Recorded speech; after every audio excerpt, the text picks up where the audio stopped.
Gracias. La clase de hoy es un poco, intento mostrar prácticamente lo que hemos avanzado, un poco interrelacionarlo, y bueno, vamos a ver a los fallos de latinoamericanos y ver que lo que hemos es como les decía, la primera clase que nos hemos conocido, una argumentación estándar y utilizada básicamente por todos los tribunales, ¿no? Todos los tribunales. Perdón, ¿pueden escucharme? ¿Sí? Sí, doctor. Buen. Muchísimas gracias. Buen día. Buen día a todos. Gracias. Es que cuando hablas en la computadora parece que estás un poco solo, ¿no? Entonces, gracias. ¿Y se ve, perdón, mi pantalla? ¿Se ve mi pantalla? Sí, doctor. Premisa mayor. Positivo, se ve. Sí, doctor. Muchas gracias. Bueno, lo que vimos, vamos a recapitular un poco sobre lo que hemos visto estos días. Sí, vamos a recapitular un poco sobre lo que hemos visto y después voy a darles unos trabajos que vamos a ir reflexionando para qué nos sirve lo que hemos visto, ¿no? Para qué nos sirve lo que hemos visto. Porque de pronto puede suceder que alguien diga, o sea, que uno piense, sí, son cosas interesantes, pero ¿cuál es la utilidad? Y entonces, un poco la utilidad es un poco más difícil de ser vista, porque detrás de una práctica existe un marco teórico, y el marco teórico muchas veces es contraintuitivo, significa que es difícil de ver porque ya nosotros estamos en esa práctica y de repente nos resulta complejo. A ver, ¿a qué me refiero con esto? Dijimos el primer viernes que nos conocimos que el razonamiento jurídico necesariamente, según Guastini, tiene que tener esta estructura, ¿no? De premisa mayor, menor y conclusión. La premisa mayor es el elemento normativo, y la premisa menor es el elemento fáctico, y dijimos que la conclusión, es decir, el por tanto, o es la parte donde el abogado sugiere en su informe, o el fiscal resuelve un caso, ¿sí? O el Tribunal Supremo declara fundado, infundado, etcétera, es la conclusión. Entonces lo que va a ocurrir en este caso, es que la conclusión no tendría que contradecirse con las premisas. Subimos la primera clase. Si ustedes logran que el juez haga una interpretación en sentido de que hace una interpretación en sentido de que el que matare a otro tiene 10 años de cárcel, y logran que el juez diga también en su sentencia que Pepito ha matado, entonces el juez teóricamente no podría sorprenderlos, esa es la palabra, sorprenderlos con que no se cometió el delito o con que no tiene esa pena, sino tiene otra pena. Entonces la conclusión simplemente va a ser el reflejo de las premisas, ¿no? Bueno,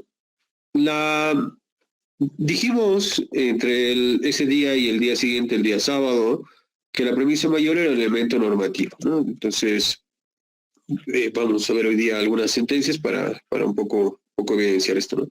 La premisa menor es el elemento fáctico, y bueno, hablamos sobre que la premisa mayor tiene problemas interpretativos. Como las palabras tienen textura abierta y pueden significar distintas cosas, entonces lo que va a ocurrir es que el concepto de arma para una persona va a entenderse de una forma, y el concepto de arma para la defensa, por ejemplo, va a significar algo diferente al concepto de arma para la parte acusadora, ¿no? En cambio, la premisa menor, dijimos, tiene problemas de valoración probatoria, tiene temas de, ahí lo que estaríamos hablando es sobre la prueba tasada, sana crítica, métodos de valoración de la prueba. Entonces, mientras que la premisa menor, dijimos, ese día se juzga en términos de verdadero o falso, es decir, si Pepito mató a Pepita, podemos decir si eso es verdadero o no. La premisa mayor no, es algo que hablábamos también el día de ayer, por eso era importante la idea de la teoría jurídica. ¿Por qué? Porque cuando yo digo se prohíbe fumar, entonces eso no puede ser calificado en términos de verdadero o falso, sino de válido o inválido, es decir, que si se ha elaborado conforme a una norma superior, etcétera, ¿no? Entonces, hay una diferencia enorme entre la premisa mayor y la premisa mayor, ¿no? Y bueno, esto es importante porque cuando ustedes pueden evidenciar que la conclusión ha emergido de las premisas, entonces pueden decir que esa resolución está fundamentada bajo la lógica y está fundamentada desde su punto de vista formal, ¿no? Es decir, vuelvo a repetir, si el tribunal fuera incongruente, si tú has planteado A, B, C y solo te ha resuelto A, entonces la conclusión no estaría resolviendo lo que tú has planteado, ¿no? Por lo tanto, formalmente sería incongruente. A esta relación entre premisas y conclusión, regido por la lógica, ese viernes le hemos llamado justificación interna. Pero al mismo tiempo hablamos sobre la redacción de las premisas. Y hemos dicho que la redacción de las premisas necesita un poco de argumentación. Necesita argumentación en realidad, ¿no? Necesita argumentación. Si yo como juez sostengo que Pepito ha matado a Pepita y la defensa dice que no es cierto, yo necesito argumentar cuáles son los elementos que me hacen pensar que Pepito ha matado a Pepita. Entonces, por eso es que la premisa menor tiene que ver con elementos de valoración probatoria. En cambio, la premisa mayor tiene que ver con elementos de interpretación, ¿no? De interpretación de la norma, porque si la norma dice dignidad, entonces es un concepto muy amplio y hay que aterrizarlo.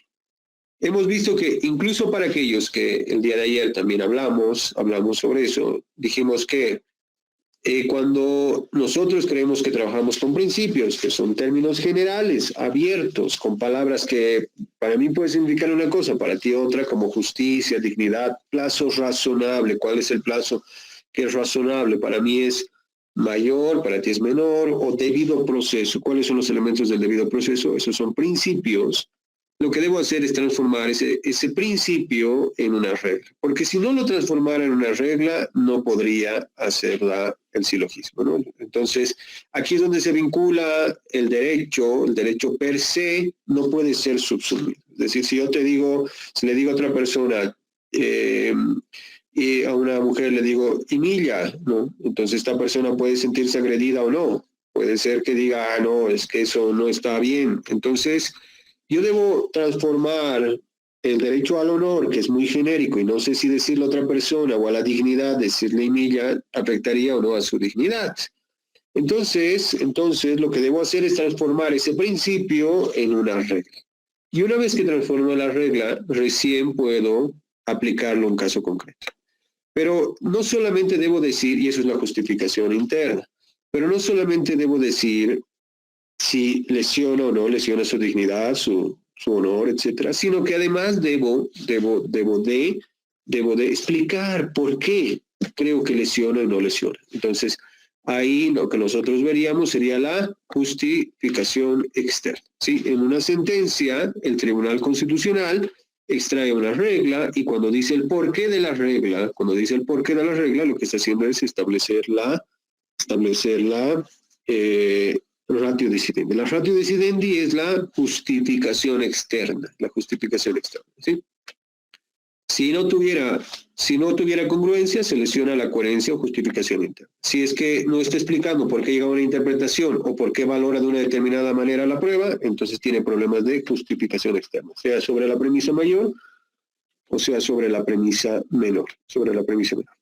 La siguiente clase vimos un poco de las particularidades de la premisa mayor, la otra semana, cuando hablamos sobre diferentes tipos de interpretación. Vimos que si usamos un método de interpretación teleológico, es decir, apuntamos a la finalidad de la norma, ¿qué es lo que quiere el legislador, ¿no? ¿Qué es lo que busca cumplir? ¿Qué función busca cumplir? la norma, estamos ante una interpretación teleológica. Pero cuando nos preguntamos si hay que interpretar este artículo en el marco de otros artículos, ya no estamos ante una premisa, ante una interpretación teleológica, sino sistemática. Y si tomamos en cuenta el texto de la norma, estamos ante una interpretación literal, y si nos preguntamos qué es lo que quería el legislador, estamos ante una interpretación exegética. Si nosotros usamos un método de interpretación, llegamos a un resultado. Si nosotros usamos un método de interpretación diferente, llegamos a un resultado distinto, Entonces, lo que hay aquí, por eso hay justificación externa, hay competencias en la premisa mayor entre diferentes métodos interpretativos que llegan a resultados distintos. Usas un método de interpretación, llegas a un resultado. Usas un método de interpretación diferente, llegas a otro resultado, ¿no? Otro resultado. Entonces, hemos visto un poco sobre los métodos de interpretación. Y lo que hemos dicho es que dos abogados, puede ser que sean uno de la defensa y otro de la acusación, están alegando la misma disposición, el mismo texto. Ambos dicen, yo creo que debería aplicarse este artículo. Imaginemos dos abogados que están acusados de homicidio, que estamos en un caso de homicidio, uno depende de la fiscalía y otro de la defensa. Los dos abogados invocan la misma disposición, pero llegan a conclusiones diferentes porque toman dos métodos de interpretación distintos. Entonces, ahí es donde el juez debe aplicar argumentación jurídica y establecer por qué llega a una interpretación y no a otra. Veamos un poco esto, ¿no? Esto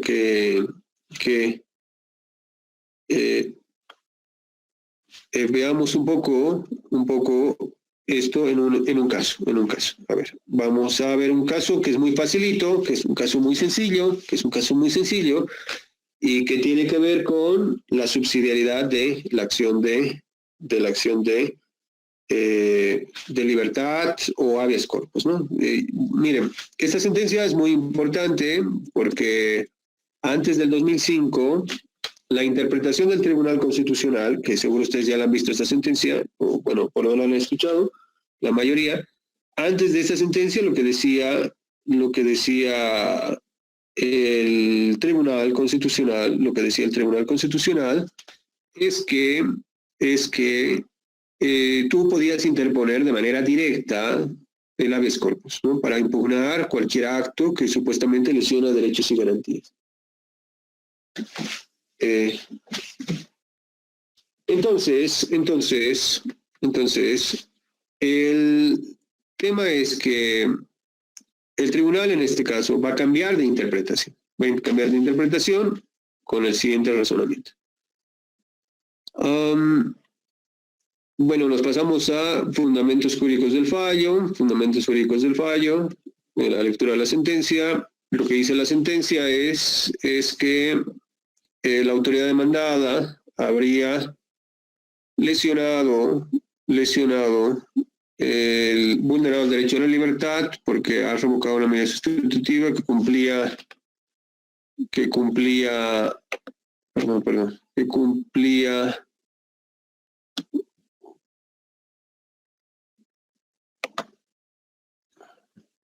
un momento, quiero reducir la...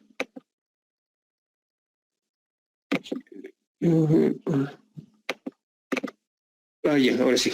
Dice, se ha revocado una medida sustitutiva disponiendo que su detención preventiva a través de una resolución carente de fundamentación. En este caso, la persona interpone la acción de libertad o el habeas corpus en contra de un juez, ¿no? Que había revocado una cesación a la detención preventiva y había interpuesto había interpuesto la detención preventiva y eso se ha impugnado. Entonces está alegando que no había la debida fundamentación, que no estaba de acuerdo, etc. El Tribunal Constitucional va a hacer una interpretación del artículo 118 de la entonces Constitución, que ahora es el 128 y que tiene el mismo razonamiento, ¿no? Lo que va a decir es que los medios de defensa ordinarios que se deben agotar deben ser eficientes y oportunos. Y entonces va a decir que lo que la Convención Americana está reconociendo es un proceso sin demora, ¿no? Y a partir de ahí va a decir que antes de interponer el habeas corpus, se debe agotar los recursos idóneos dentro del ordenamiento jurídico. Y el ordenamiento jurídico nos remite a la apelación del artículo 251 del Código de Procedimiento Penal. ¿De dónde concluye lo siguiente? Una vez interpuesto este recurso, las actuaciones deben ser pertinentes, deben ser remitidas al tribunal y se debe resolver el caso dentro de 3 días. Por lo tanto, es un recurso rápido, efectivo, etc. Y a partir de ahí, cuando, pese a que la Constitución no lo establece, se concluye que no es posible interponer el habeas corpus o acción de libertad si es que no se ha interpuesto antes la apelación incidental. ¿Me entienden? Todo eso que ha desarrollado el tribunal es para llegar a esta interpretación. Que solo procede el habeas corpus o la acción de libertad una vez que se ha agotado la apelación incidental, Bueno, entonces a partir de esto, el Tribunal Constitucional lo que va a decir es que aquí está, en este pequeño lugar está su supuesto fáctico, es muy chiquitito, miren. Hasta aquí es toda la interpretación, bueno, no, en realidad es hasta aquí. Desde aquí, todo esto sería el supuesto fáctico. Lo que va a decir es que Pepito Pérez ha tenido una audiencia medidas cautelares, se ha dispuesto su detención preventiva y que conforme a los fundamentos jurídicos 3.1 y 3.2, el 3.1 y 3.2 hace referencia al elemento normativo. Y en cambio en este 3.3 refiere al elemento fáctico, a los hechos del caso. Entonces, lo que va a ocurrir es que en este supuesto fáctico va a rechazar la acción de habeas corpus porque no se ha agotado la instancia, ¿no? Porque lo que debió haber hecho era, frente a la detención preventiva, previamente presentar la apelación y luego recién el habeas corpus. Y entonces el tribunal, coherente con eso, va a declarar improcedente el habeas corpus. Bueno, veámoslo en estos términos. La regla que extrae el Tribunal Constitucional sería una regla similar a esta. Sería cuando se interpone el habeas corpus o acción de libertad sin agotar la apelación incidental, provoca la denegatoria o el rechazo incidental, provoca su denegatoria en atención al principio de subsidiariedad. Esta de aquí, vamos a ponerlos en los términos, se constituye en la premisa mayor.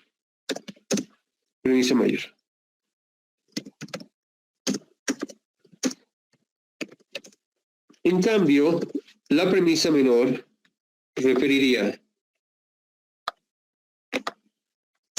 X, Pepito, qué sé yo, X planteó habeas corpus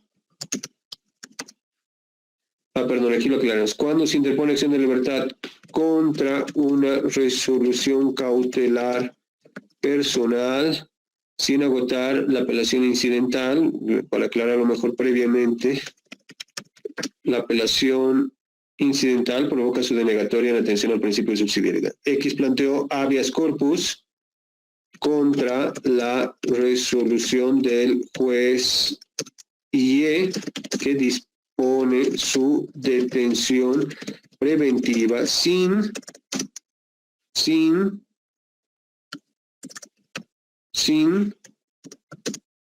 plantear previamente apelación incidental.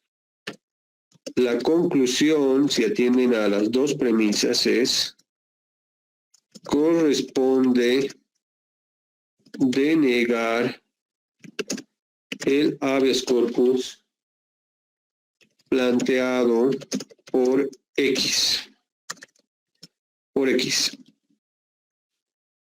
Lo que ustedes hacen entonces es extraer de la sentencia, en este caso del 3.12.1, que antes de interponer el habeas corpus frente a una detención preventiva, lo que tienen que hacer es apelar. Porque lo contrario, se declarará improcedente el recurso. En el caso concreto, este señor, no sé qué se habría llamado, fue detenido y el juez X ha dispuesto su detención preventiva y no ha presentado apelación. Entonces, lo que corresponde es, uno usa aquí el término de rechazado, pero si usa el término improcedente. Podríamos usar aquí el término improcedente, no habría el mayor oficio. Esta relación entre premisa menor, premisa mayor y conclusión es la justificación interna. Ahora, cuando yo pregunto, ¿por qué se le rechaza? ¿Por qué se le rechaza? Entonces, la respuesta del Tribunal Constitucional, como hemos visto hace un rato, es porque existe un recurso idóneo, y va a concluir a partir de este por qué, para no generar vía paralela, que ocasionaría resoluciones contradictorias, ¿sí? Es decir, un juez puede ser que resuelva en acción del habeas corpus blanco, concediendo, y el otro tribunal o juez, en este caso el juez la apelación, los vocales, resuelvan de otra manera. Entonces, ¿cuál tendremos que acatar? Lo que resuelvan los vocales, porque presentaría paralelamente, o lo que resuelve el Tribunal Constitucional. Entonces, cuando explico eso, estoy ante justificación externa. Entonces, esa es la diferencia entre la justificación interna y externa. Esta es la justificación externa, es el por qué he extraído esta regla a partir de esa sentencia. Y cuando en este caso solamente había justificación externa sobre la premisa mayor, no sobre la premisa menor, porque aquí nadie ha discutido sobre si presentó o no presentó apelación, etcétera. No había esa discusión. Lo único que se discutía es, todos sabían que no había interpuesto apelación y había presentado directamente el habeas corpus. Entonces, en 2005, con esta sentencia, el tribunal cambia la línea jurisprudencial, estableciendo a que, pese a que la Constitución no establece la subsidiariedad se entiende como implícita. No sé si tienen alguna duda sobre este tema, para que les pueda dar un caso y podamos un poco juntos reflexionar y ustedes puedan ver esto.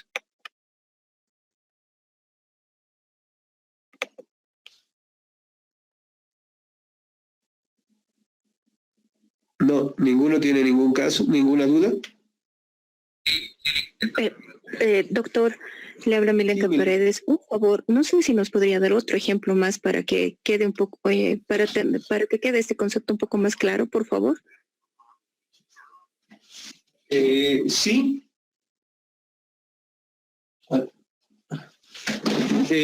Un favor, ¿podrían leer la sentencia, un momentito, y eso ahí lo analizaríamos todo, la sentencia constitucional 110 del año 2010-R?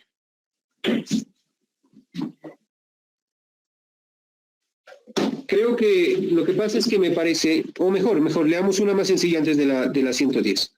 Leamos la sentencia 8 del año 2010-R. Lo que pasa es que creo que lo van a entender un poco mejor, en la medida en la que podamos discutir en una sentencia que ya hayan leído. Porque, digamos, en esta otra yo les he explicado muy brevemente lo que dice la sentencia. Ahora, no necesito que lean toda la sentencia, ¿sí? Toda la sentencia. Lo que yo necesito es que lean simplemente, para que no nos demoremos mucho, solo necesito que lean desde fundamentos jurídicos del fallo, solo desde fundamentos jurídicos del fallo, desde esta parte. Milenka, entonces, leamos la sentencia y sobre lo que ustedes hayan leído, ya me van a entender, creo, un poco mejor este tema, ¿no? Porque ya podríamos discutir sobre el contenido de la sentencia y podrían decirme sobre el contenido. Porque aquí, que obviamente ustedes me han creído lo que dice la sentencia, pero sí sería lo ideal que más o menos lean. Miren, no es muy largo lo que van a leer. Entonces nos daremos 10 minutitos para que ustedes lean la sentencia 8 del año 2010. 8 del año 2010, ¿sí? 10 minutitos y una vez que lo lean, Milenka, con eso lo explicamos un poco mejor. Y Está luego bien, ya les doy una sentencia para que lo lean. 8 del año 2000, 10 minutitos. Sí, ahora hay doctor. Sí, doctor. Ya, ¿cuál sería la premisa mayor en el caso de la sentencia 80? Tiene que ver con el derecho a la vida. ¿Quién puede decirme?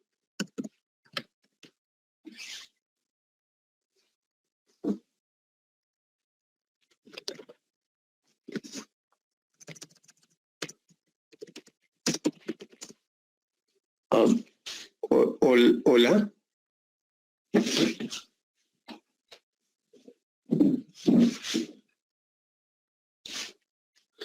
¿Alguien podría decirme cuál entienden que es la premisa mayor en este caso?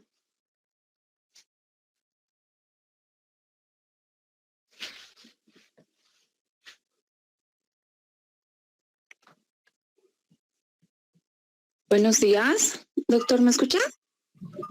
Sí. Bueno, yo leí que en el caso de vulneración al derecho a la vida, protegido por la acción de libertad, procederá esta acción de forma directa y sin necesidad de agotar otra vía. ¿Es eso lo que trata de decirnos? Excelente, sí, súper. La premisa mayor entonces va a ser esa, ¿no? De que el habeas corpus o acción de libertad. Perdón un segundito. Sí, muchas gracias, estimado Claudio. Perdón, hay una última pregunta que quisiera que sea muy puntual de Cintia Martínez, que está en el chat. Si podrías eso me responder para concluir la exposición. Gracias.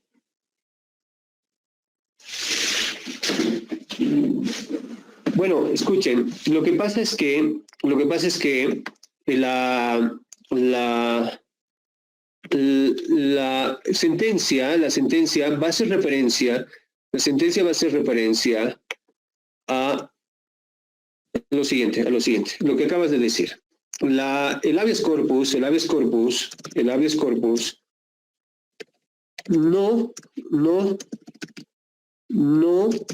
requiere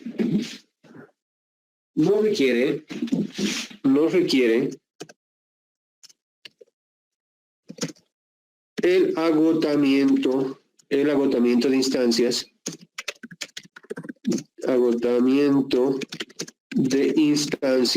si se alega,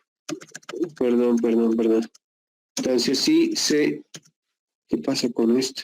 Si se alega la vulneración del derecho a la vida. La premisa menor va a referir a lo siguiente.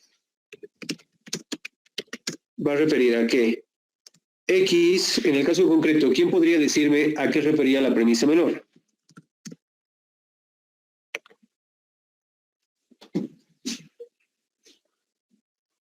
¿Sí? ¿Quién? ¿Cuál era el caso, el supuesto fáctico? ¿Qué es lo que había sucedido en el caso concreto? La desaparición de Trujillo Orosa, doctor. Sí, perdón, Freddy, creo que tú has ido directo a leer a la 110. No, primero había que leer la 8 del año 2010, la 8 del año 2010. El 8 del año 2010, que es la que han leído, la que les pasa al grupo y todo, ¿cuál era el argumento? Doctor, Sí, por favor. Sí. la premisa menor era que habría sido vulnerado el derecho a la defensa porque no habría sido notificado con la querella ni con la denuncia y tampoco con la resolución de imputación formal. Ya, y el Tribunal Constitucional va a denegar la tutela ¿con qué argumento? Deniega la tutela en relación a que se tiene otras vías procesales para poder interponer o poder subsanar estos errores, más aún cuando se le habría notificado con un decreto anteriormente y ese decreto no habría sido observado por la parte que estaba interponiendo el recurso constitucional, como podría ser una excepción o un incidente. Sí, entonces lo que va a decir el Tribunal Constitucional como premisa mayor reformulando sería la interposición del habeas corpus o acción de libertad solo se puede realizar si se agotaron las instancias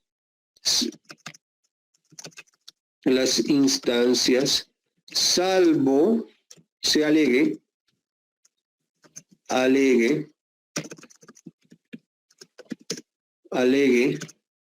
el derecho a la vida. Salvo se alegue el derecho a la vida, en cuyo caso,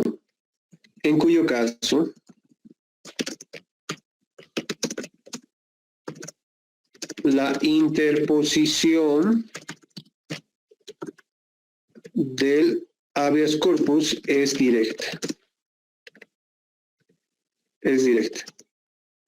Del habeas corpus es directa. Esto, no sé por qué está. Ya, entonces, la premisa mayor sería la interposición del habeas corpus solo se puede realizar si se agotaron las instancias, salvo se alegue el derecho a la vida, en cuyo caso la interposición del habeas corpus es directa. En la premisa menor del caso concreto, la persona X alega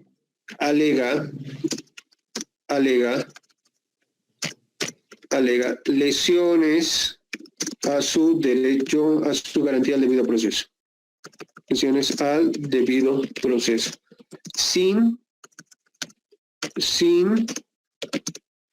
agotar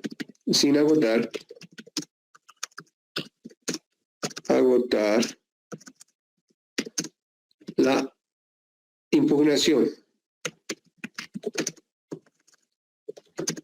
impugnación y sin alegar el derecho a la vida, sin alegar el derecho a la vida. Por lo tanto, la conclusión va a ser,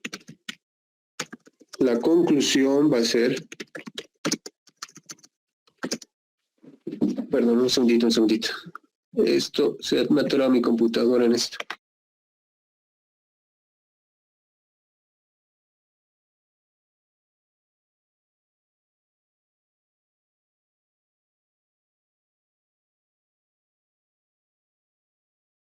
la conclusión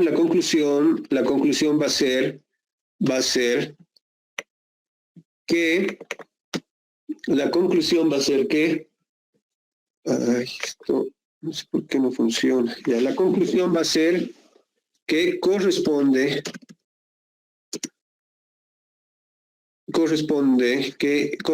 a X agotar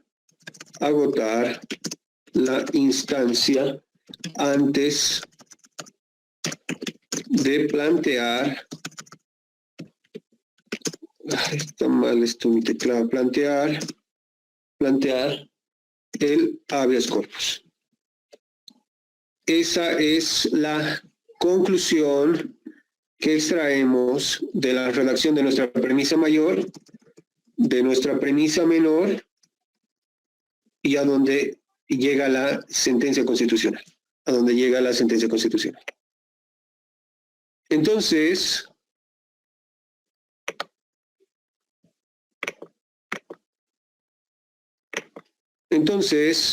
la manera en la que nosotros identificamos la justificación interna es como acabamos de revisar la sentencia. Cuando preguntamos el por qué, es que estamos ante la justificación externa. ¿Quién me dice el por qué?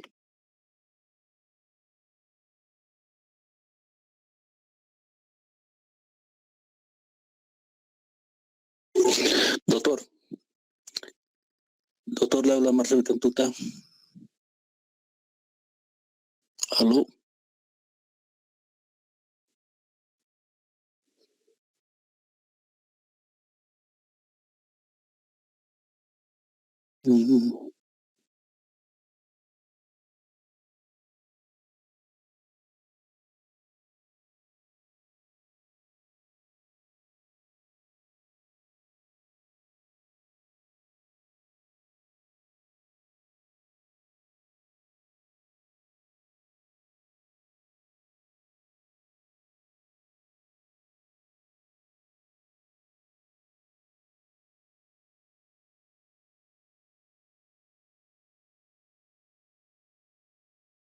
Doctor, ¿me escucha?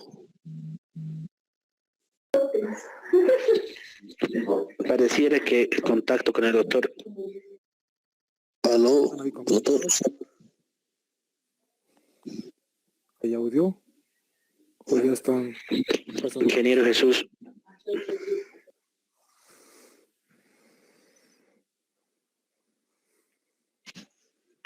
Ha perdido el audio del docente.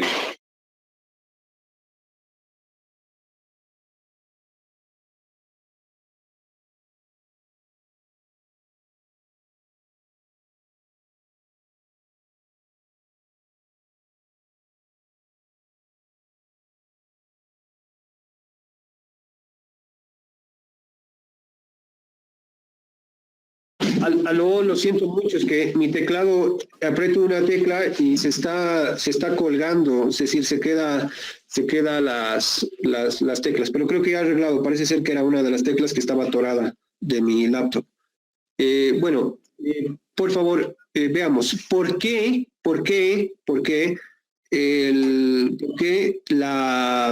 la interposición de la acción de libertad, cuando hablamos sobre el derecho a la vida, es directa? ¿Cuál es el motivo? Perdón, ¿alguien estaba por opinar antes de que se me atoren las teclas? ¿Por qué?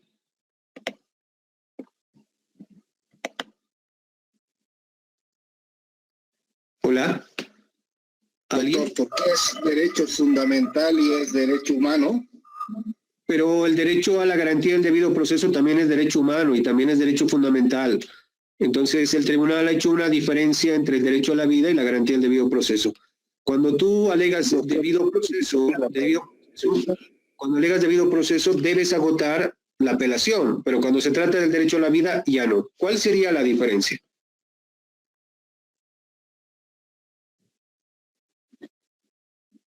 ¿Cuál? ¿Hola? ¿Pueden? Doctor, ¿me puede repetir la pregunta, por favor? Sí, lo que pasa es que hemos llegado a lo siguiente, ¿no es cierto? Dijimos, La premisa mayor, ¿sí? Es que la interposición del habeas corpus o de la acción de libertad solo puede realizarse,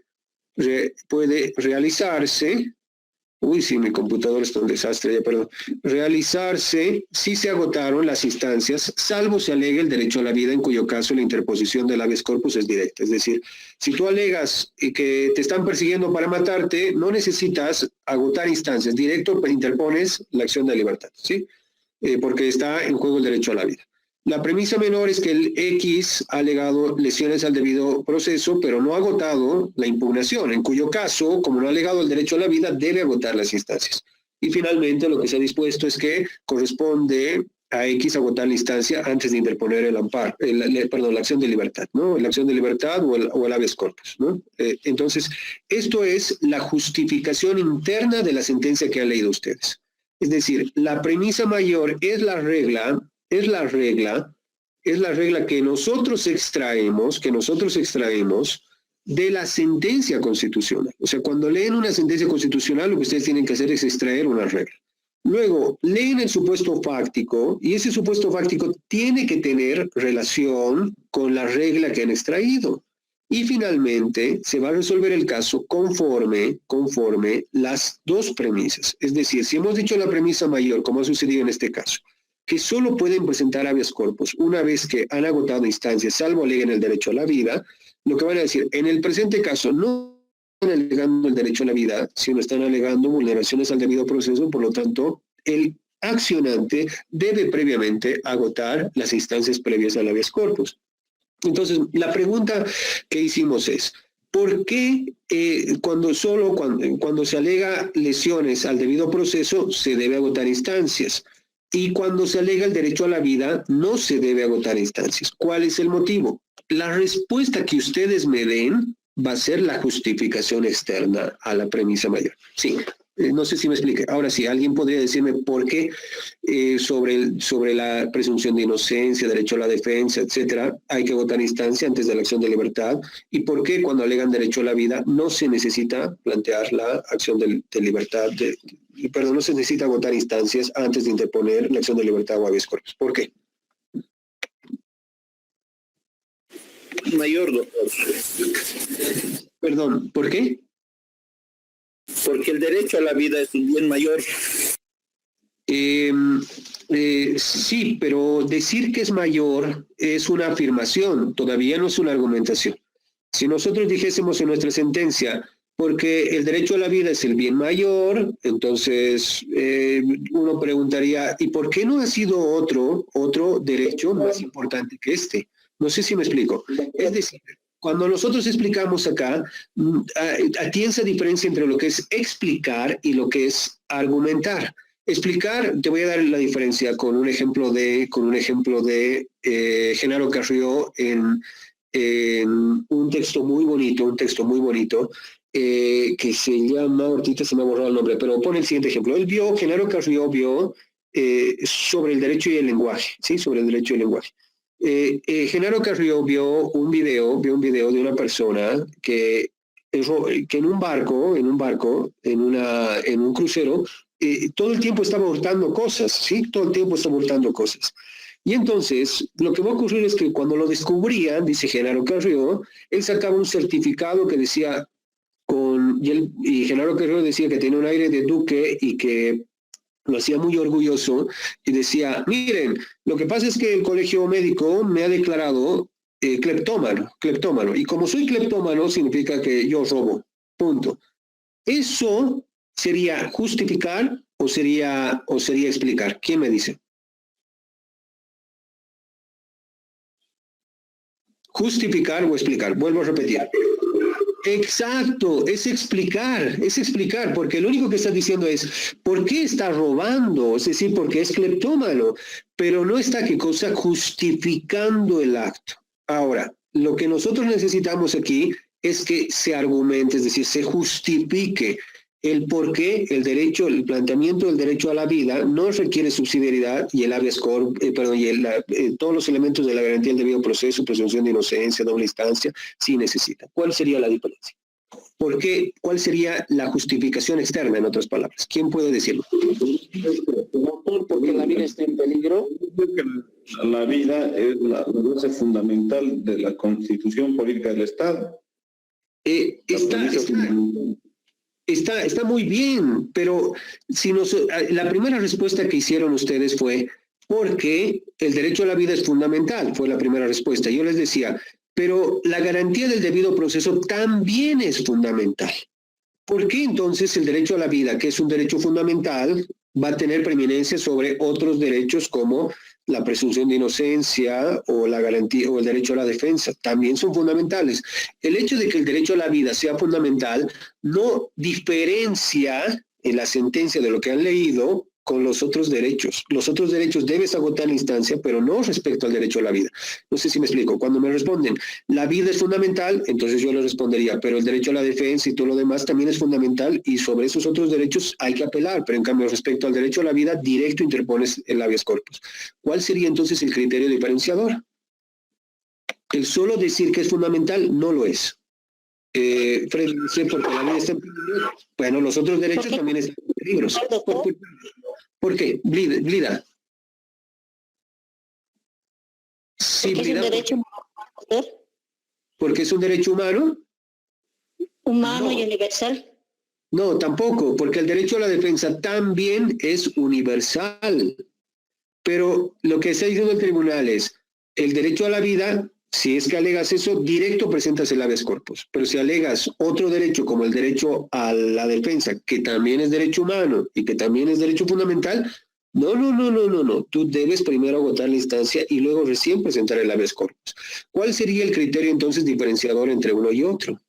De acuerdo a la lectura de la sentencia.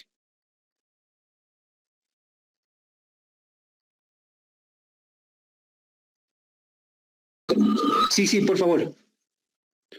Sí, doctor. Bueno, en una lectura de la sentencia y específicamente en el Romano 3, numeral 4, donde hace una modulación de una sentencia anterior, recurriendo al carácter excepcional de subsidiariedad, me parece que hay una carencia de justificación externa en este aspecto, porque la sentencia no es clara.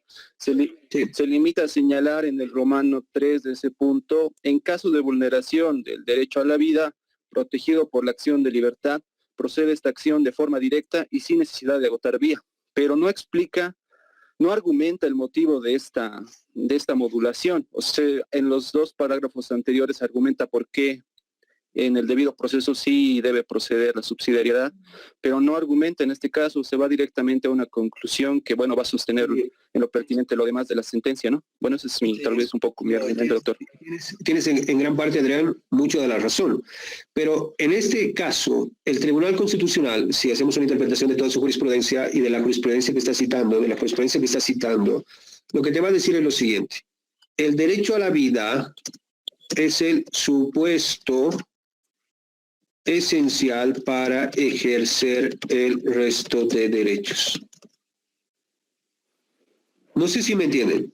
Tanto el derecho a la defensa como el derecho a la vida son fundamentales. Tanto el derecho a la defensa como el derecho a la vida son derechos humanos. Tanto el derecho a la vida como el derecho a la defensa están establecidos en la Constitución.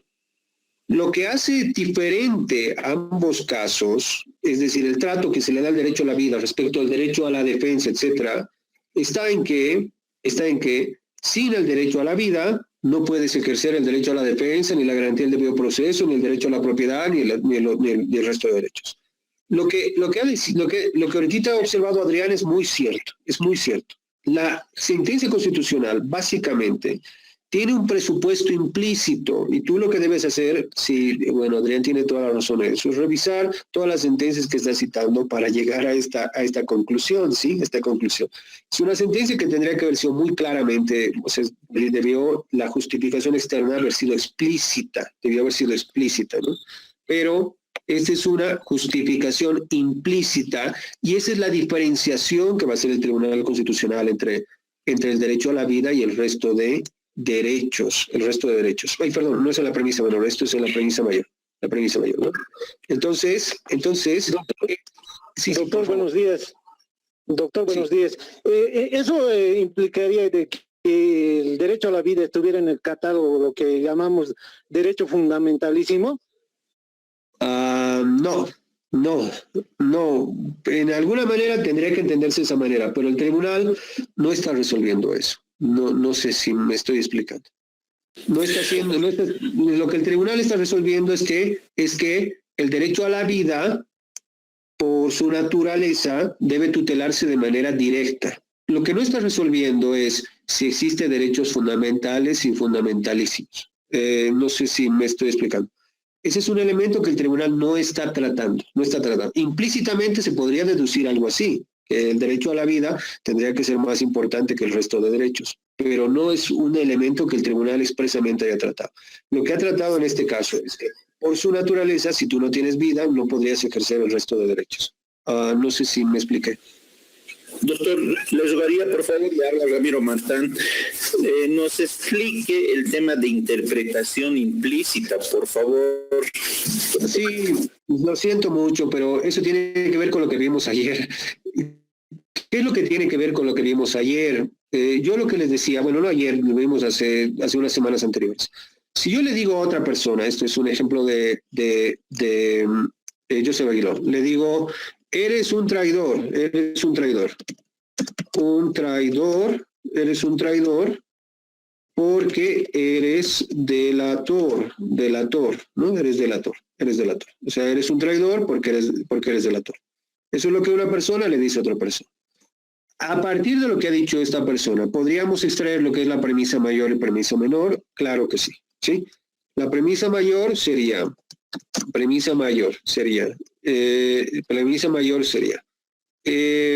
los delatores son traidores.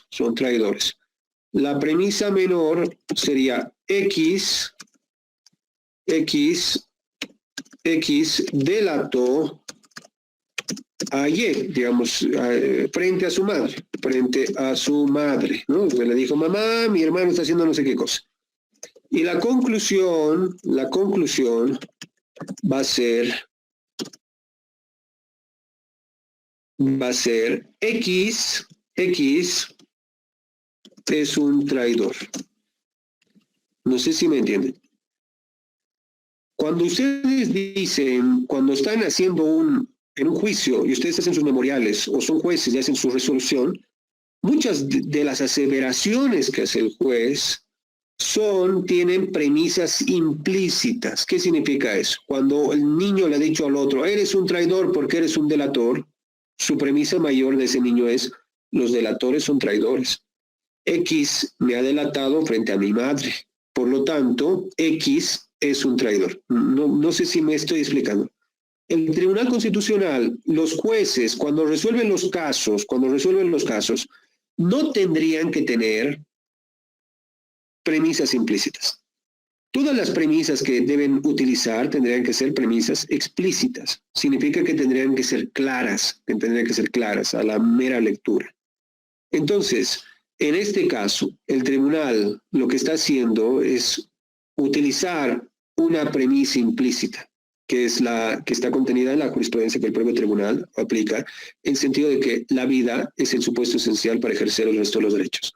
No sé si me entendieron esto de las premisas implícitas. Lo vimos, pero obviamente es un poco complicado. Miren, todo esto es un poco complicado al principio.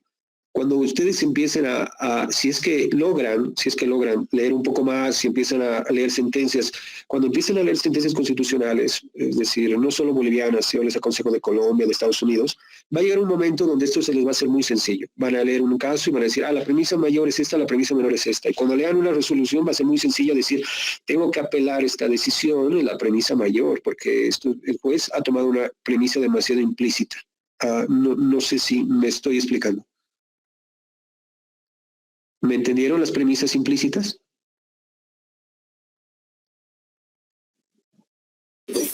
Doctor, en todo caso serían sentencias ambiguas porque tendrían interpretaciones implícitas.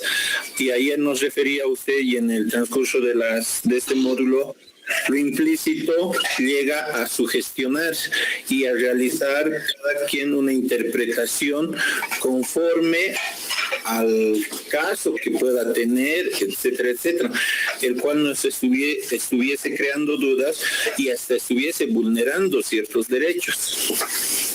Excelente, Ramiro, lo entendiste muy bien, lo entendiste muy bien. ¿Qué significa eso? La mayor parte de los amparos constitucionales que se dan por falta de fundamentación es porque los jueces o las autoridades administrativas han utilizado premisas implícitas. No sé si me entienden.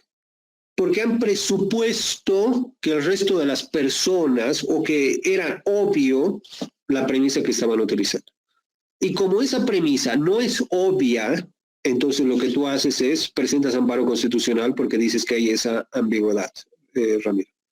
Pero además, ¿qué es lo que va a ocurrir con el artículo 203 de la Constitución? Como la sentencia constitucional es vinculante para otros casos, lo que tú vas a tener que hacer cuando seas juez y debas aplicar la sentencia, y como esa sentencia no tiene una premisas explícitas, sino implícitas, lo que vas a hacer es deducir de lo que está resolviendo el Tribunal Constitucional cuál es la premisa que estás utilizando. Por eso es que la idea de ratio decidendi y de regla extraída por el Tribunal Constitucional, la ratio es esto, ¿no ve? ¿Cuál es el argumento? ¿Cuál es el argumento? En este caso, el derecho a la vida es el presupuesto esencial para ejercer el resto de derechos, ¿no? Esa es tu ratio decidendi. Y la regla que extraes es cuando se afecta el derecho a la vida, se plantea de manera directa. La regla en este caso está muy clara, como ha observado Adrián. Lo que no está claro y está implícito es el argumento que está usando el tribunal. En este caso, este es un caso más o menos fácil. La mayor parte de las personas no van a estar en desacuerdo sobre el razonamiento que se ha utilizado.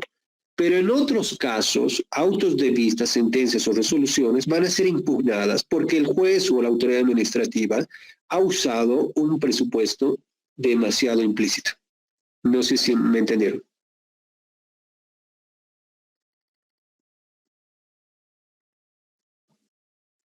Sonido reactivado. Sí, doctor. Gracias. Sí, doctor, está claro. Muchas gracias. Está claro. Gracias, compañeros. Claro. Es que sí. Bueno, la cosa es que esto no es tan sencillo, pero al mismo tiempo es muy práctico. Es muy práctico, porque la utilización, como les decía en la primera clase, la utilización de la argumentación jurídica no te dice cómo tienes que argumentar. No te dice, mira, es que tú debes poner este argumento para ganar este juicio. No te dice eso. Lo que te dice la argumentación es permitir identificar, la teoría de la argumentación jurídica, permitir identificar dónde están los errores donde los cuales ha incurrido el juez. Si el juez ha llegado a una conclusión que no se desprende de las premisas, pues es una resolución que no está fundamentada. Si el juez ha establecido una premisa menor que no tiene argumentación, que es lo que estábamos discutiendo, no ha valorado una prueba que era esencial, entonces no está argumentada porque le falta un elemento de la justificación externa a la premisa menor. Si yo he dicho que la ley debería interpretarse de tal manera, entonces, y el juez me ha ignorado totalmente, tiene falta de fundamentación externa sobre la premisa mayor. Cuando yo tengo que presentar recurso de casación, no voy a, como el Tribunal Supremo por regla general no valora prueba, no voy a alegar ni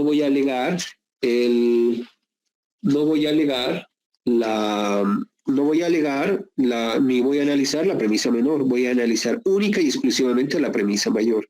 No sé si más o menos me entienden. Es por eso que es importante la utilización de la argumentación para la aplicación de los derechos.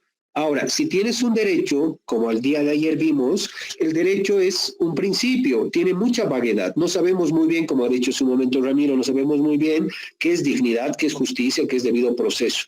Entonces lo que hacemos es concretar, eso es la teoría de Kelsen, ¿no? Concretamos el principio en una regla y luego aplicamos esa regla como premisa mayor para resolver un caso. ¿Sí? ¿Alguien tiene alguna duda antes de pasar a un último caso para que lo terminemos de digerir un poco y puedan ver los errores de la argumentación? Sí, por favor. Además, buen día.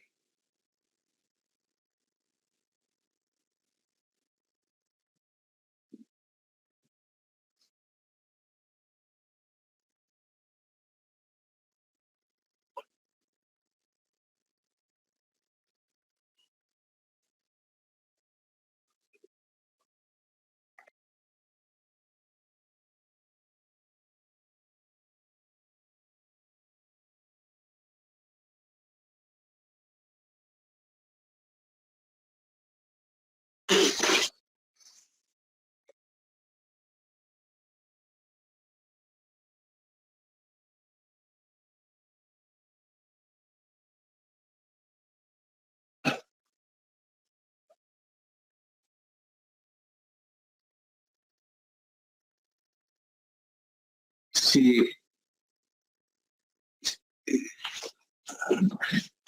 Además, muchas gracias, muchas gracias. Sí, esta es una de las primeras sentencias del Tribunal Constitucional del 2010. Ahora, ¿dónde viene la confusión que dices, Ademar? En lo siguiente. La regla que nos hemos extraído es lo siguiente.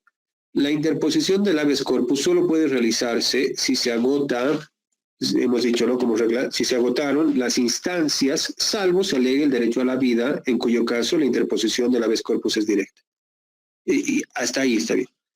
X alega todo lo que dices, además, todo lo que dices, lesiones al debido proceso, sin agotar la impugnación y sin, eso es lo que aumenta el tribunal en esa sentencia, y sin alegar el derecho a la vida. Porque si hubiese alegado el derecho a la vida, ya no correspondería alegar subsidiariedad. Ya no necesitaría agotar la instancia, directo interpondría. Entonces, lo que te está haciendo aquí es una regla compleja el tribunal, porque te dice, mira, si no has agotado las instancias, como lo que has dicho ahorita, has descrito muy bien el caso, si no has agotado la instancia respecto a esas denuncias, no puedes presentar la acción de libertad. Y lo que aumenta en esta sentencia el tribunal es, salvo tú alegues el derecho a la vida, en cuyo caso todo eso que te he dicho ahorita de la subsidiariedad no tiene sentido. Ahora, como tú lo has dicho en ese momento, Ademar, exactamente. X alega una serie de lesiones al derecho a la garantía del debido proceso. Y no ha agotado instancia. ¿No? Y no alega, y ese es el supuesto adicional que le aumenta el Tribunal Constitucional, y no alega el derecho a la vida. Por lo tanto, como no está alegando el derecho a la vida, debe agotar instancia. Además, no sé si me expliqué.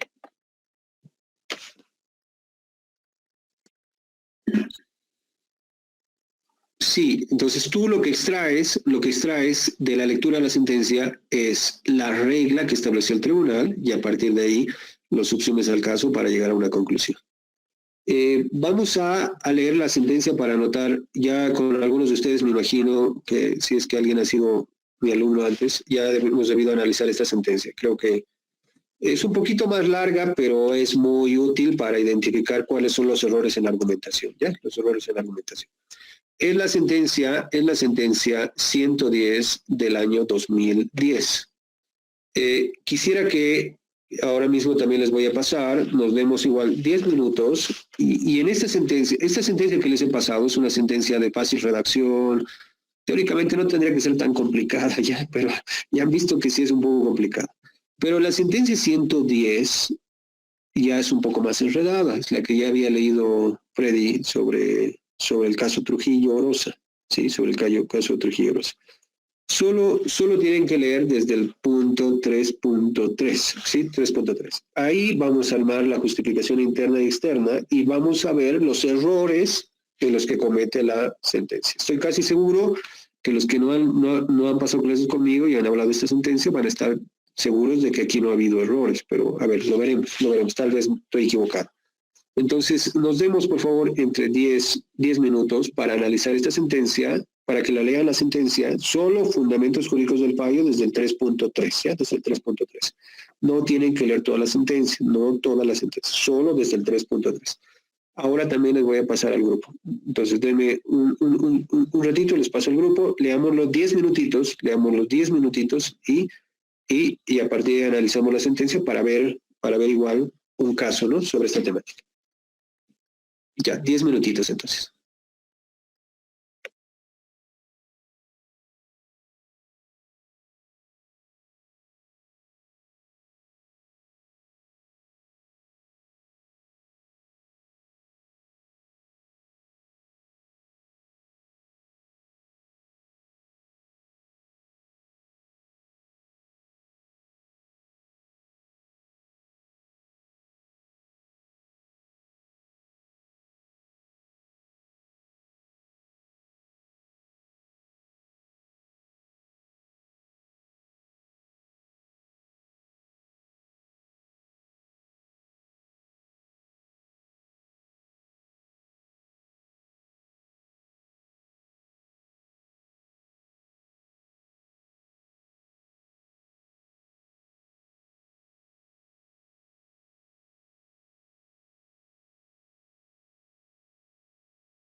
Sí, doctor, gracias. Y ya, entonces unos minutitos más y ya lo analizamos para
Hola.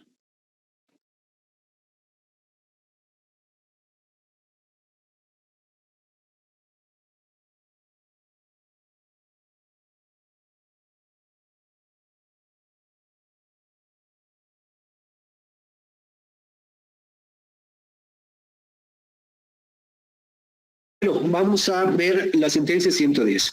La sentencia 110 del Tribunal Constitucional, la sentencia del Tribunal Constitucional refiere a un caso muy famoso, que es el caso de Trujillo Rosa. Trujillo Rosa es una persona, como ustedes saben, que estaba yendo de La Paz a Santa Cruz, y en Santa Cruz, en el camino, es detenido por la policía política, ¿no? Por la policía política. Y entonces la DOC lo detiene, él desaparece, su mamá lo busca, y hay una sentencia en la Corte Interamericana que ordena procesar y sancionar a los responsables de la desaparición. El caso de la 110 trata de que estos imputados son procesados, y durante el proceso ellos plantean extinción de la acción por máxima duración del proceso. Vamos a poner la premisa mayor. La premisa mayor nos dice las sentencias de la Corte IDH son obligatorias. Eso es lo que dice la premisa mayor. Son obligatorias porque forman parte del bloque de constitucionalidad, ¿no? Del artículo 410. Eso es lo que dice la premisa mayor. La premisa mayor. La premisa menor lo que dice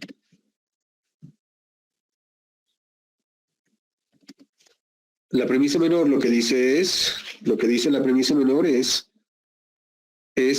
X, no me acuerdo los nombres exactamente, X, Z, Y, qué sé yo, X, plantea extinción de la acción por máxima duración del proceso, y la Corte Interamericana de Derechos Humanos, en el caso Trujillo Rosa, ordenó al Estado boliviano a sancionar a los responsables de la desaparición de Trujillo Rosa, ¿no? De Trujillo Rosa. La conclusión que va a sacar el Tribunal Constitucional, me gusta este caso, analizarlo, porque en realidad parece muy garantista, ¿no? La sentencia. La conclusión es que corresponde rechazar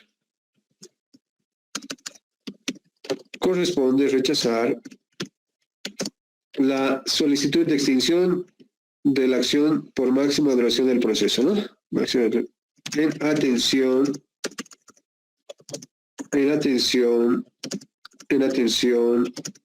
a la sentencia de la Corte Interamericana de Derechos Humanos. Corte Interamericana de Derechos Humanos, ¿no? De la sentencia. Bueno, veamos a ver nuestra premisa mayor. Nuestra premisa mayor dice: las sentencias de la Corte Interamericana son parte del bloque, ¿no? Son obligatorios porque forman parte del bloque, ¿no? La premisa menor es X plantea la extinción de la acción, y al mismo tiempo existe una sentencia de la Corte que ordenó al Estado boliviano a sancionar a los responsables de la desaparición de Trujillo Rosa. La conclusión es que corresponde rechazar la extinción de la acción en atención a la sentencia de la Corte. Bueno, esta es más compleja, esta es mucho más compleja, ¿no? Es mucho más compleja que el anterior caso que hemos analizado. O sea, tiene más premisas implícitas, inclusive. Tiene más premisas implícitas. Entonces, porque no sé si me entendieron de las premisas implícitas. La premisa mayor puede tener a su vez una premisa implícita y la premisa esa otra implícita, etc. Bueno, mi pregunta es, vuelvo a repetir, el caso refiere a lo siguiente. En la premisa mayor, las sentencias de la Corte son obligatorias porque forman parte del bloque. La premisa menor, X plantea la extinción de la acción penal y la sentencia, al mismo tiempo, la Corte Interamericana ordenó al Estado boliviano a sancionar a los responsables de la desaparición de Trujillo Orosa. Y finalmente, corresponde rechazar la extinción de la acción por máxima duración del proceso en atención a la sentencia de la Corte Interamericana. Bueno, la pregunta que les tengo es, ¿esto respeta la justificación interna o no lo hace? ¿Quién se anima a participar?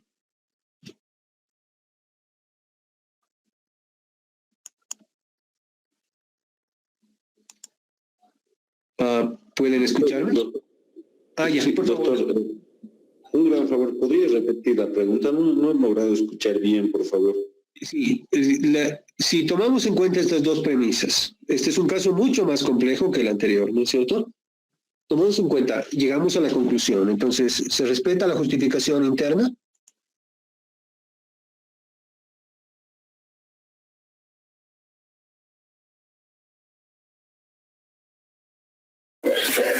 No, doctor. No se respeta, doctor, porque no tiene la correlación lógica. La relación lógica en la justificación interna. ¿Dónde está el defecto? Cuando estamos hablando de la premisa mayor, estamos hablando en la parte normativa. Las sentencias de la Corte Interamericana de Derechos Humanos. Premisa menor, estamos hablando de los hechos, ¿verdad? Que tiene relación lógica dentro de la justificación interna con la premisa mayor. En la conclusión dice corresponde rechazar, no leo más abajo. Sí, exactamente. ¿Ahí? Ahora sí. Sí, corresponde rechazar en atención a la sentencia de la Corte, dice, ¿no? Corte Interamericana, o sea, exactamente. Directamente está yendo a la premisa mayor, pero no está dando una relación, no tiene una correlación lógica en la justificación interna. ¿Dónde estaría el problema? ¿En la premisa mayor o en la premisa menor? Corresponde Perdón. ¿Aló? Sí, por favor. Sí, cómo no, doctor. Correspondería... no, perdón. A ver, yo me voy a ordenar mejor. Mil disculpas. Sí, claro, no te preocupes. Sí, a ver, ¿quién puede decirme? ¿El error está en la premisa mayor o en la premisa menor? En la premisa menor, doctor. ¿Dónde está exactamente, Ramiro?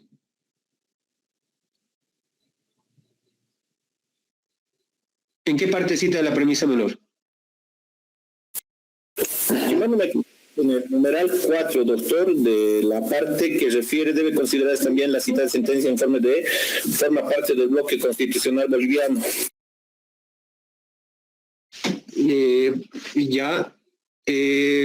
Sí, pero no es esa, eso todavía que has hecho referencia ahorita es sobre la premisa mayor. Tú me dices que el error está en la premisa menor. La premisa menor, vuelvo a recordar, son los hechos. No tiene nada que ver con elementos valorativos, simplemente con la descripción del caso. La premisa mayor es el razonamiento general que aplicamos para resolver el caso. En la premisa menor está el error, pero ¿en qué parte estaría el error? ¿Por qué la conclusión no deriva de las premisas? ¿Cuál sería el error que tendríamos en este caso? Doctor, disculpe, cuando ordena al Estado boliviano sancionar a los responsables y en la conclusión rechazan la extinción. Sí, está casi, bueno, no está muy bien expuesto ni muy identificado, pero sí está ahí el error, ahí está el error. ¿Por qué? En ordenar. Sí, Fátima, ¿por qué? En que se está ordenando al Estado boliviano y no tiene la relación con la conclusión, que hay una orden donde se rechaza por la duración máxima del proceso, pero no se está ordenando a sancionar a algún responsable. No se está tomando en cuenta la conclusión de que es la duración máxima del proceso. Sí, muy buena observación de las dos en el siguiente sentido. La Corte Interamericana evidentemente ordena sancionar a los responsables del caso Trujillo Orosa. El tribunal toma como una premisa implícita, pero totalmente jalado los pelos, en sentido de que como ha ordenado sancionar a los responsables en ningún caso pueden pedir extinción de la acción, no sé si me entienden, porque si es que pidieran la extinción de la acción ya no habría sanción en contra de los responsables. Y entonces, lo que está diciendo el Tribunal Constitucional en este caso es extraer una conclusión que no debería de la premisa por lo siguiente. La Corte Interamericana, si bien ordena sancionar a los responsables de la desaparición de Trujillo Rosa, no dicen que se lo sancione de cualquier manera, sino respetando la garantía del debido proceso. Y ahora, ¿qué significa que debe respetar la garantía del debido proceso? Significa que se les debe procesar en un plazo razonable, porque no sé si me entienden. La sentencia de la Corte nunca ordenó, o sea, esto tendría lógica si la Corte hubiese dicho, se ordena sancionar a los responsables de la desaparición de Trujillo Rosa, y los supuestos responsables no podrán pedir una extinción de la acción y podrán ser juzgados de manera indefinida, podrán ser juzgados siempre, no sé si me explico. La Corte nunca ha dicho eso, lo que ha dicho es sancionen a los responsables, obviamente, bajo los estándares de la Convención Americana, en un plazo razonable. Cuando este proceso, ya al momento de resolver esta sentencia del Tribunal del 2010, el proceso ya tenía más de 10 años, no sé si me entienden. Y entonces lo que le está diciendo el Tribunal Constitucional, nosotros somos garantistas por lo siguiente, somos garantistas porque estamos reconociendo que las sentencias de la Corte forman parte del bloque de constitucionalidad. Esta persona está pidiendo la extinción de la acción, pero no podemos ordenar porque estamos obligados a sancionar a los responsables. Entonces, a partir de ahí concluye que hay que rechazarle la extinción, pero nunca la Corte dijo que se le podría juzgar a los supuestos responsables de la desaparición de Trujillo Rosa de manera indefinida, es decir, por siempre. No sé si me entienden. La Corte dice, sancionen implícitamente en un plazo razonable, ahí tendremos también una premisa implícita, y el Tribunal Constitucional lo que dice es que se le puede sancionar indefinidamente, hasta siempre. No sé si me entendieron la incoherencia entre las premisas y la conclusión. ¿La entendieron? Doctor, perdón, evidentemente hay una incoherencia, ¿no? Como que llega a complicar el razonamiento. Sin embargo, si esta facultad de persecución penal que tiene el Estado ha extinguido por transcurso de tiempo, ¿cómo es que podemos sancionar? Porque acá directamente sancionar, en todo caso tendría que... No necesariamente. A lo que le estoy entendiendo, de pronto tendría que ser procesar y sancionar si corresponde. Mire, ahí es donde yo me pierdo. Y aquí tienes una duda legítima, Sergio, porque lo que te está diciendo es, la Corte ha ordenado sancionar. El tribunal ha extraído una regla implícita que dice, por lo tanto, no puede presentar extinción de la acción y su proceso puede durar eternamente. ¿Crees que haya ordenado eso la Corte? No, porque es regla internacional, ya que usted ha aplicado bastantes reglas. El tribunal creía que debe haber existido una sanción, lo que tendría que haber ordenado era, por lo tanto, se concede la tutela y se ordena que de una vez se resuelva el caso. No sé si me explico. Sí, eso va a implicar que los jueces se apuren en este caso. Pero al decirle, usted no puede presentar extinción de la acción porque así lo ha ordenado la Corte, cuando la Corte nunca ha ordenado eso, implicaría que la persona puede ser procesada indefinidamente. Exacto. Sí. Bueno, ahora veamos, ¿la justificación externa recaería sobre la premisa mayor o sobre la premisa menor? Sobre la premisa menor, en todo caso. Sobre la premisa menor, ¿cierto? En este caso, ¿dónde ha hecho el Tribunal Constitucional la argumentación? ¿Sobre la premisa mayor o la menor? Sobre la premisa menor, porque es lo que se está debatiendo. Es la que vulnera. No, el Tribunal Constitucional se ha pasado por alto la justificación externa de la premisa menor, lo ha deducido, ha dicho, se sobreentiende que la Corte ha ordenado que ellos no pueden presentar extinción de la acción por máxima duración del proceso. Se rompe su punto. Ahí no hay argumentación sobre justificación externa y la premisa mayor es la que recibe la argumentación. ¿Por qué? Porque hay algún artículo en la Constitución que diga que las sentencias de la Corte Interamericana forman parte del bloque de constitucionalidad o no existe un artículo semejante.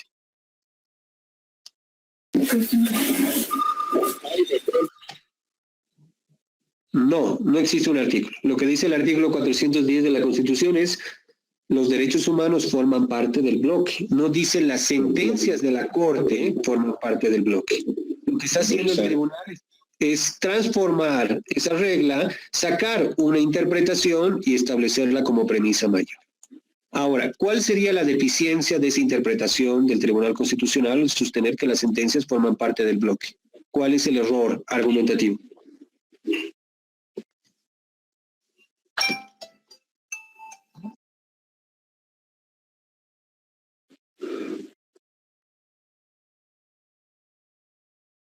¿Cuál sería el error argumentativo en la justificación externa de la premisa mayor?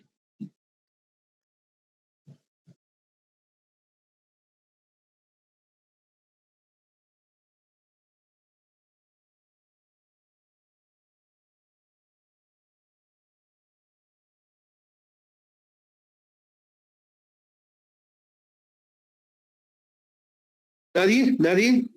Doctor. ¿Todos están de acuerdo con la sentencia? Sí, por favor, por favor. No sé si está bien, ¿no? Pero lo que entiendo es esto, que estamos diciendo que las sentencias de la Corte, de la CIDH, son obligatorias, pero en realidad debíamos referir solamente que son vinculantes. Vinculantes porque la parte dispositiva de otras sentencias... Muy bien, Milenka. Muy bien, excelente. Lo que pasa es que nosotros diferenciamos qué es el texto de la interpretación. El texto es obligatorio, pero las interpretaciones son vinculantes, ¿no? Entonces, la ratio decidente en una sentencia, por ejemplo, la justificación externa es vinculante a otros casos, pero la decisum, lo que se ordena en el caso, es obligatorio. Las leyes son en general obligatorias, pero no son vinculantes. Los fallos son vinculantes. ¿Qué significa eso? Que si hay una ley que va en contra de la Constitución, nosotros, y eso lo planteamos al tribunal, el tribunal va a declarar inconstitucional la ley.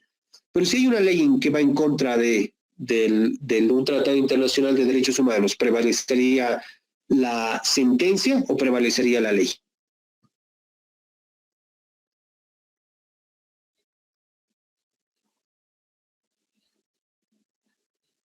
La respuesta es, prevalecería la ley. La respuesta es no necesariamente, por lo siguiente. Porque, ¿saben? Cuando yo estoy en una audiencia, un segundito.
Siento mucho la interrupción, pero bueno, miren, ¿qué es lo que ocurre en este caso? La premisa mayor, entonces, hemos dicho que tiene una interpretación de lo que debe entenderse por bloque de constitucionalidad.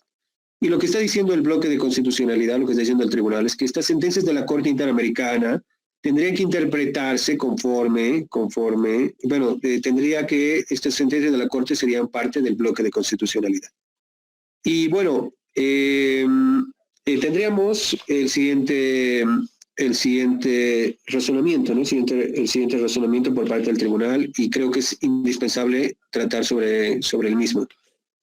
Cuando ustedes están en un juicio y levantan una sentencia constitucional, lo que están pidiendo es que se aplique la sentencia constitucional o que se aplique el artículo que la sentencia interpreta. ¿Cuál de los dos creen que se está pidiendo cuando están en un juicio y piden que se aplique la sentencia? No sé si me entendieron la pregunta. Cuando están en un juicio y sacan una sentencia del tribunal, piden que se aplique la sentencia o que se aplique el razonamiento interpretativo de un artículo. ¿Cuál de los dos?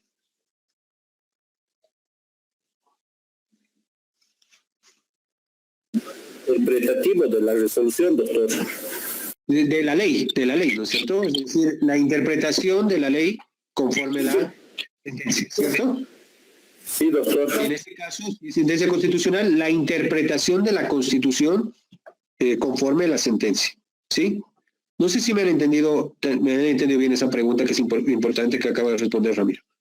Cuando yo levanto una sentencia constitucional, algunos profesores lo que les van a decir es, lo que estoy pidiendo es que se aplique la sentencia, porque esa sentencia crea derecho y es una fuente del derecho.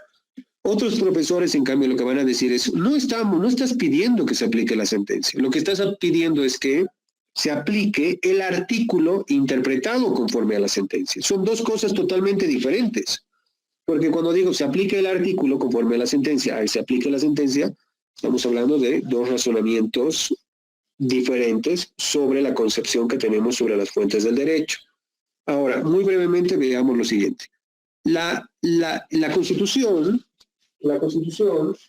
integra los tratados de derechos humanos al bloque de constitucionalidad, pero no integra las sentencias de la Corte Interamericana. Porque en realidad las sentencias de la Corte no están integradas en el 410, sino están integradas en el 256. El 256 y también el artículo 13, cuarto parágrafo, lo que dicen es, la Constitución se interpretará conforme los derechos humanos. Aquí hay una diferencia entre lo que ya hemos visto el primer jueves, lo que es la disposición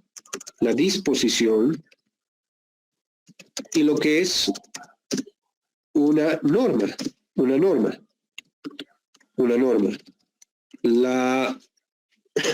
Entonces, la disposición es el texto. El artículo 410 lo que nos dice es, lo que estamos integrando a la Constitución es el texto de los tratados de derechos humanos.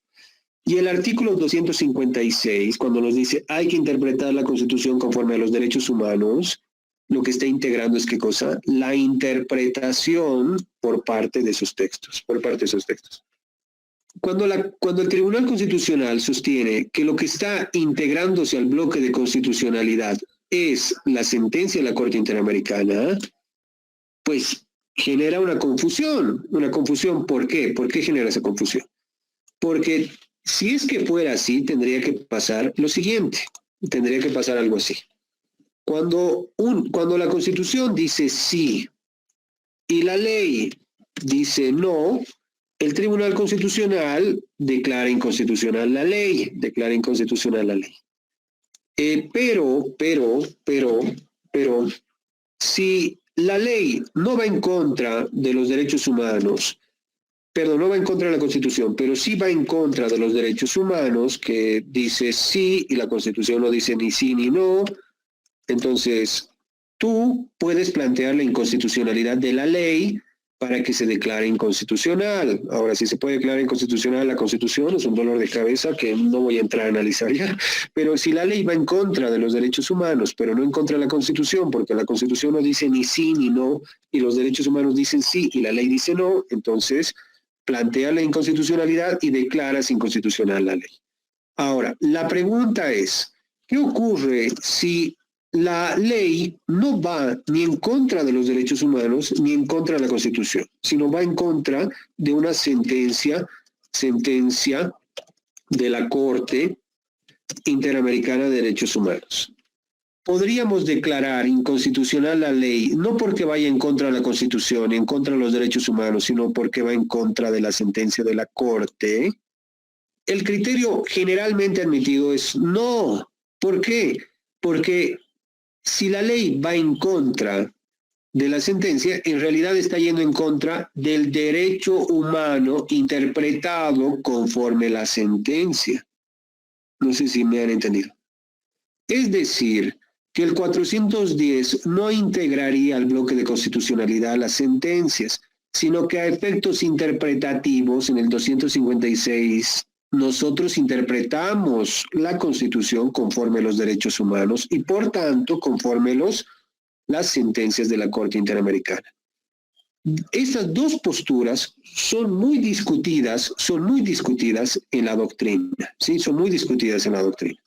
Pero la generalmente aceptada es la que les he dicho hace un momento. Ahora, no importa si el Tribunal Constitucional ha decidido tomar la idea de que si hay una ley que va en contra de la sentencia, hay que declararla inconstitucional porque va en contra de la sentencia, porque la estaría integrando como parte del bloque, entonces el tribunal no explica en ningún momento el por qué llega a esa interpretación. Por lo tanto, y como no nos explica el por qué llega, no nos puede terminar de aclarar estos elementos. Por lo tanto, la sentencia en la premisa mayor no tiene justificación externa. No sé si me entendieron.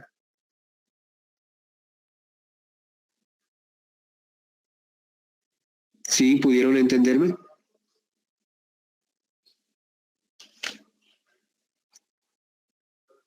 ¿Entendieron el caso de la justificación externa de la premisa mayor? Doctor, ¿nos podría volver a explicar, por favor? Sí, claro que sí. Claro que sí.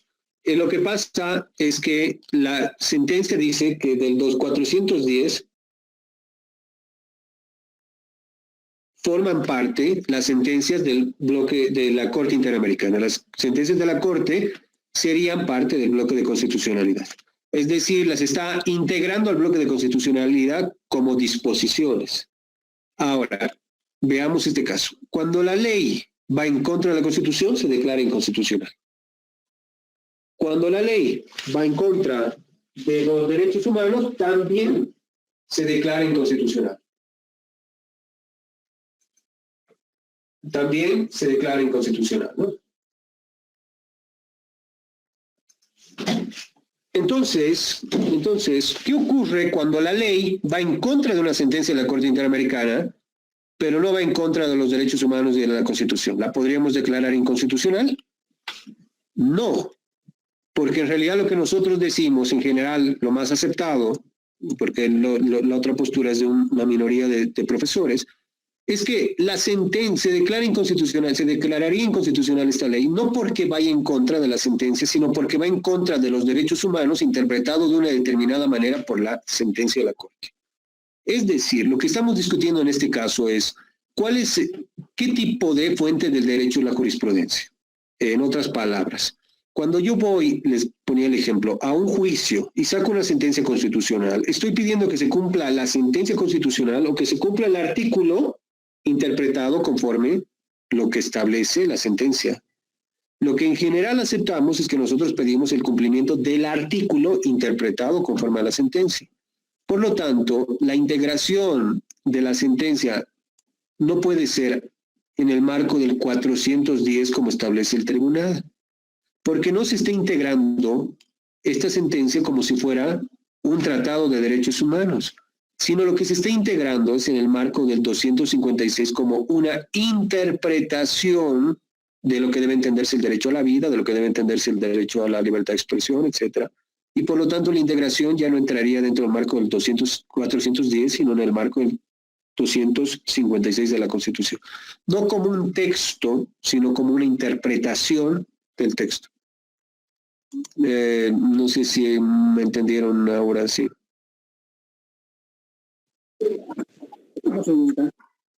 Sí. Mi razonamiento no es siguiente.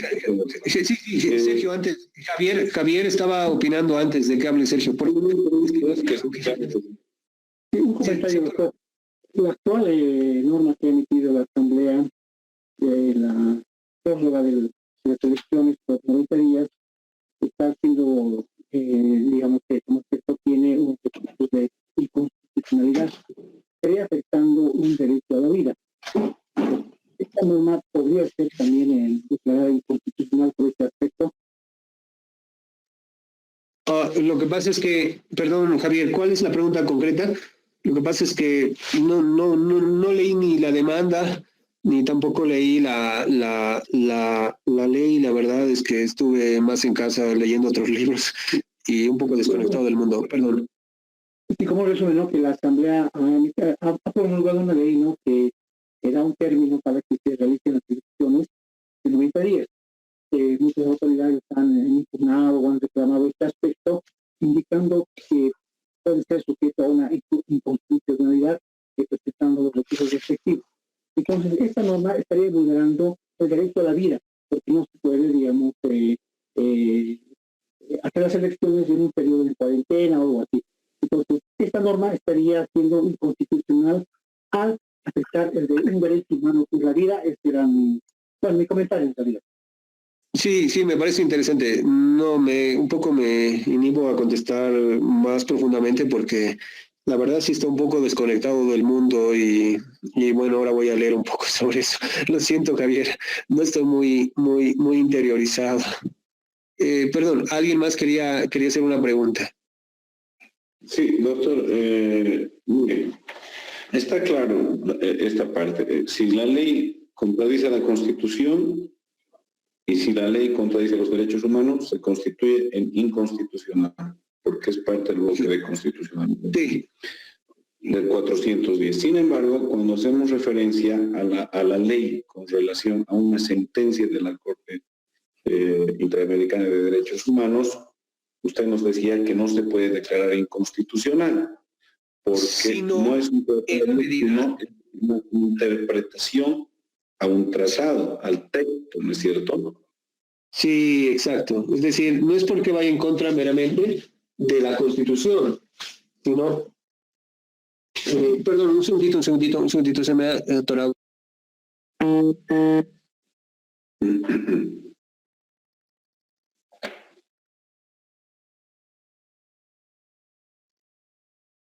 Perdón, perdón, estimado, puedes volver es que mi teclado está un desastre, tengo que arreglarlo y se atoran las letras, y no sé qué letra es la que se atora. Puedes, por favor, terminar la idea que decías, que es justamente lo que hemos sostenido, ¿no? Es decir, que si la ley va en contra de la Constitución o los derechos humanos, se lo declara inconstitucional. Si la ley va en contra de la sentencia, no es que la declaremos inconstitucional porque va en contra de la sentencia, sino porque va en contra del Tratado de Derechos Humanos interpretado conforme a la sentencia. Sí, perdón, puede ser. Sí, justamente eso es lo que le había entendido. Gracias, doctor. Ahora bien, mi razonamiento va en el siguiente sentido, y ahí es donde surge la duda. La sentencia de la Corte va a estar fundamentada en función al derecho humano, digamos, ¿no? Entonces, si el fundamento de la sentencia es la interpretación del derecho humano, en realidad es la base de esa sentencia, ¿no? yo veo contradictorio el que la sentencia sea rechazada como un fundamento para declarar constitucional o inconstitucional una ley. Sergio, no entendí. En la parte en la que verías contradictoria, ¿sería en el caso concreto o sería en la argumentación? No te entendí muy bien esa parte. En algo ya genérico, no en el ejemplo que usted está brindando, sino dentro de esa generalidad que usted nos ha dado, el razonamiento de esta generalidad. Ley contra constitución, ley contra derecho humano, ley inconstitucional. Ley que atente en contra de una sentencia constitucional, perdón, en contra de una sentencia de la Corte Interamericana, no necesariamente tendría que ser inconstitucional, nos decía.